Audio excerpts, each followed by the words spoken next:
You absolutely popped up in this reading. The Queen of Cups, that's you. This is a water sign, Scorpio. I absolutely, yeah, this is definitely you.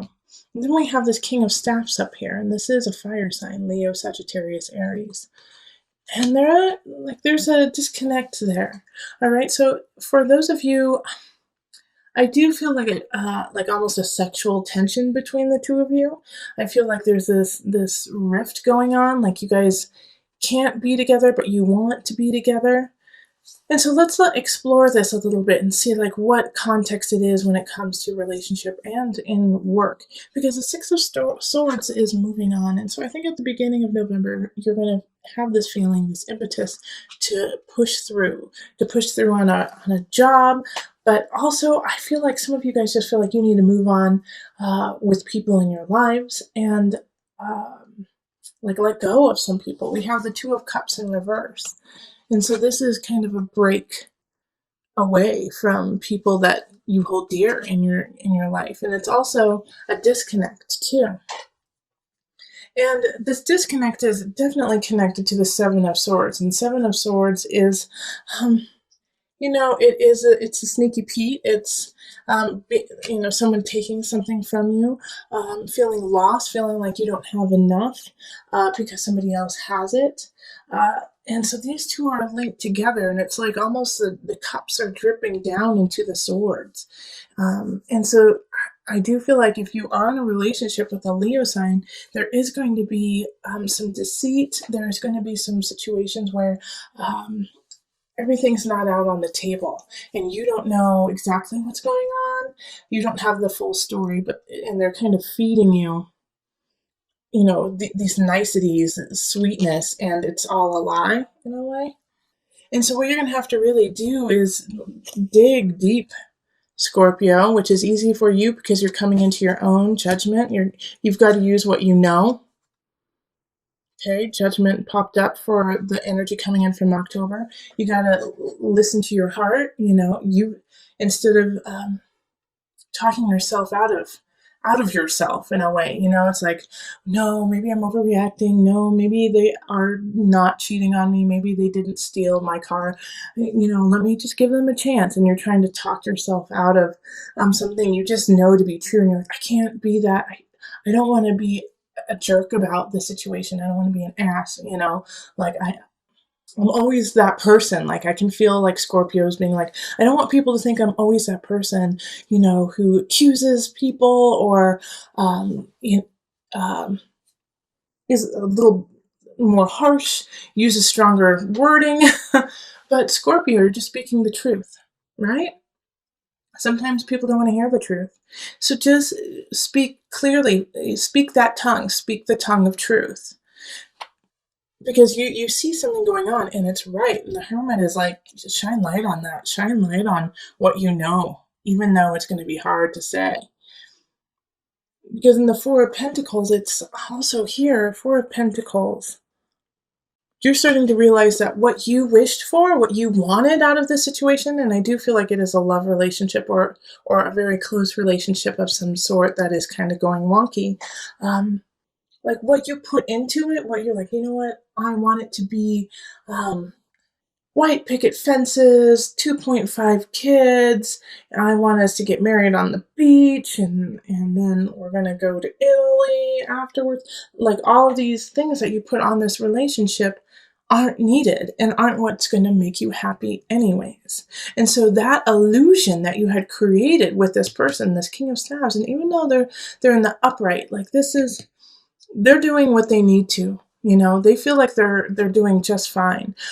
Oh, Scorpio, here's another situation too that Spirit just actually threw at me, is that, okay, I'm getting all over the place.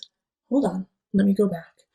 So this energy that, that you have put into the relationship of what I want it to be, it won't make you happy. And what will make you happy is like a soul connection. And here's the thing about this King of Staves right there, is that they're in the upright, like I was just saying, they're in the upright, so they're doing really, really well. And maybe they have done some things that are awry. made some choices that aren't in your best interest, but are in their best interest, and so that's conflicting. But you have to let it go. Seven of Cups is like not seeing choices clearly. Yeah, they're charming. Yes, they're sexy. Yes, they're fun. And yes, there was this connection, but it wasn't the truth. But here's another spin on all this, okay? Is that there is this amazing soul connection between the two of you, and that you are meant to be together, Two of Cups. However, something is blocking you too. All right, because with the Six of Staves, not Seven of Wands, but the Six of Swords, the two sixes here, that energy, six is the energy of growth, learning, protection. It's often nostalgia, looking to the past so that you can move forward. With these two energies, it's like they're almost conflicting for you guys. Like you have an idea, a foundation, and he or she has a foundation, and they're not the same. And so it's like you guys have to step differently to meet each other. You know what I mean? Like you guys have two different paths, but to step on the same path, it's different levels. Like one of you guys may need to give up where you live, while the other person may need to give up the idea of marriage. That you guys will get married, but you will be together forever. It's like, oh, I'm sorry. I know that I probably sound very confusing to you right now, but there's just like so many different situations going through my head for you that like there's like this block that is definitely there that is not your fault. And so that's a possibility too, is that there's just this third party in a way, even though we didn't get, the Three of Swords, but we did get the Seven of Swords. We have like this other party who's trying to split you guys up. And, you can apply this to work too, really, but this is so relationship. This is so romantic, so about the heart. Okay, yeah, but and then we have these two fours here, and that's hard work, achievement, stability, and they're in the reverse, which is really interesting there too, because it's like all the work that you've put into it isn't helping you out because it's just not the right situation. There we go. That's what it is. Okay, so I'm going to pull on the angel cards, Scorpio.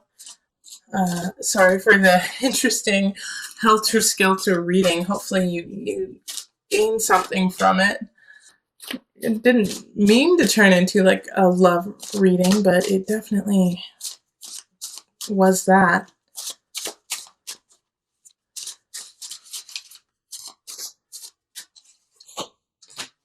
Okay, River, Surrender. Another sign got this. I'm not sure which one, but another sign did get this. Surrender. And I didn't read the book for them because it just didn't feel like that sign needed it, but I am going to read it for you because I'm getting called to, that there's something in there that you guys need to hear.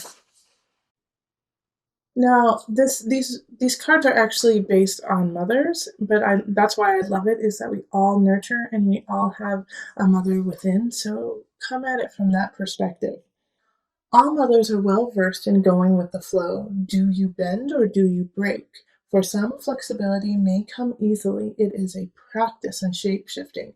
For others, it can feel like a relentless assault on one's sense of self.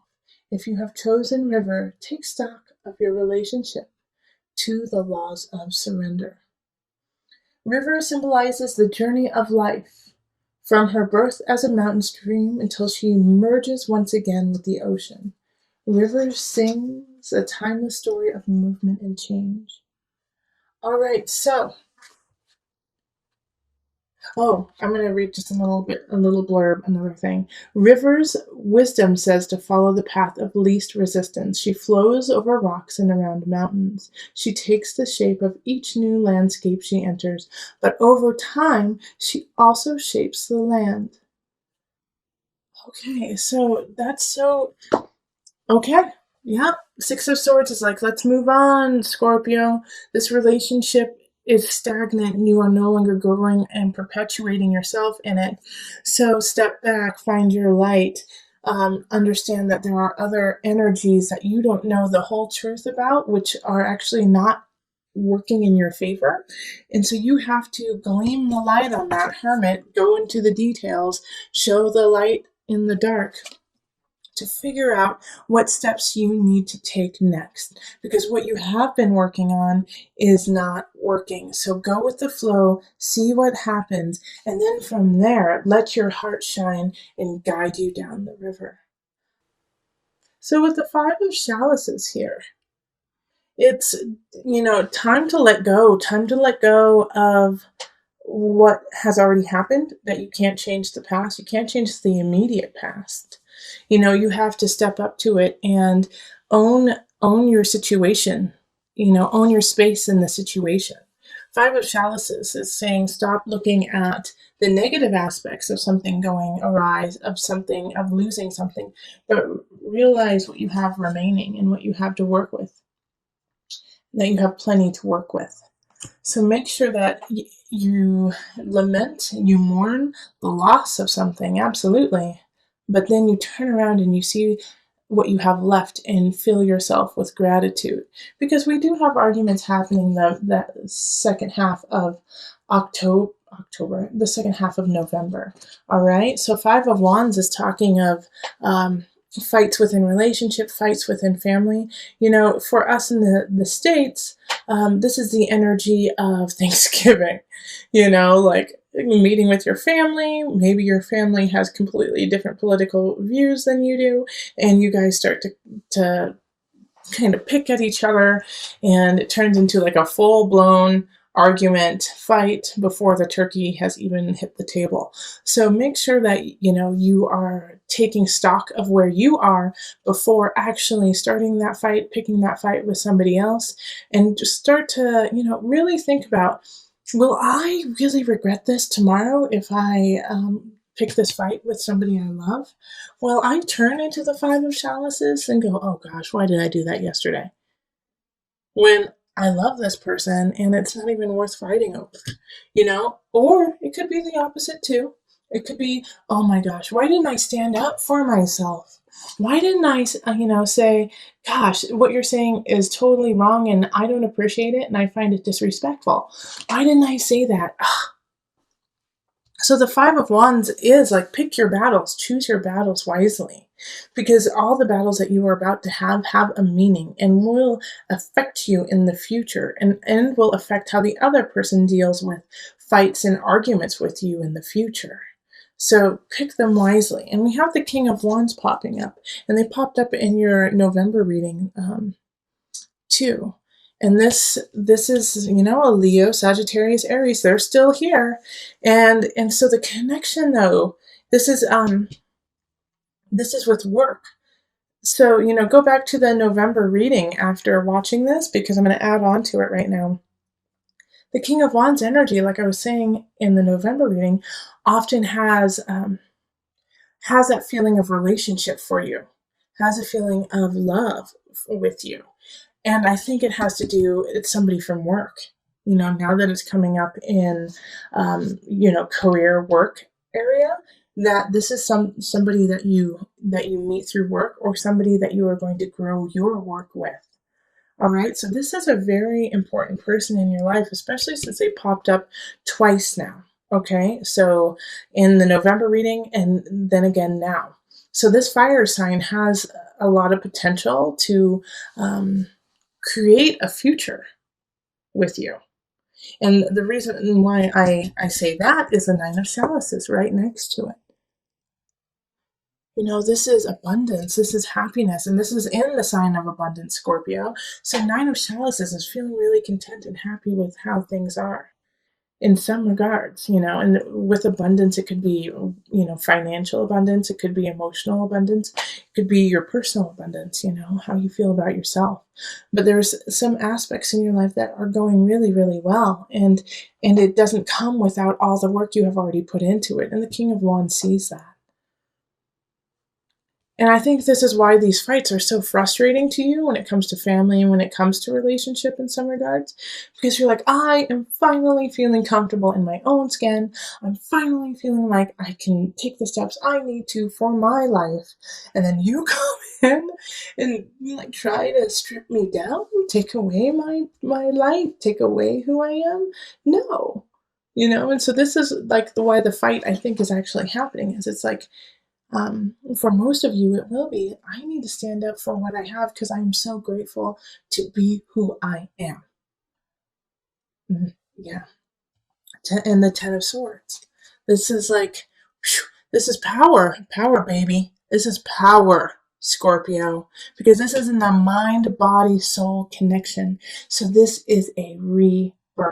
You have to let go of an aspect of yourself. And I really feel like it has to do with what I just said, is that you're like, no, I am coming into my own, and you may not like it, you may not find it comfortable, but I'm not here to make you comfortable. I'm here to live my truth. And if you find that uncomfortable, then that is a personal problem, not mine. Right, Scorpio? This is where we need to be. And if you're not there, we got to work to get there. And there's a fire sign who has your back. Yeah, Ten of Swords is powerful in mind, body, soul connection. You're releasing some of your own self-doubts, your own worries, so you can come up into your light, shining brightly. That is so awesome. I'm going to put a little disclaimer with this, because it is the Ten of Swords. Change and growth, they call it growing pains for a reason. So don't back down if you start to get those growing pains, okay? You're just growing. So we're going to call on the angel deck for some added guidance. You are profoundly clairvoyant. Trust what you see in your mind's eye as well as your physical sight, for your spiritual vision helps you with healing, teaching, and guidance. All right. Power, baby. Ten of Swords, you are profoundly clairvoyant. Letting go, rising from the ashes, stronger, better than ever. Listen to your intuition, listen to your heart, and the body will follow.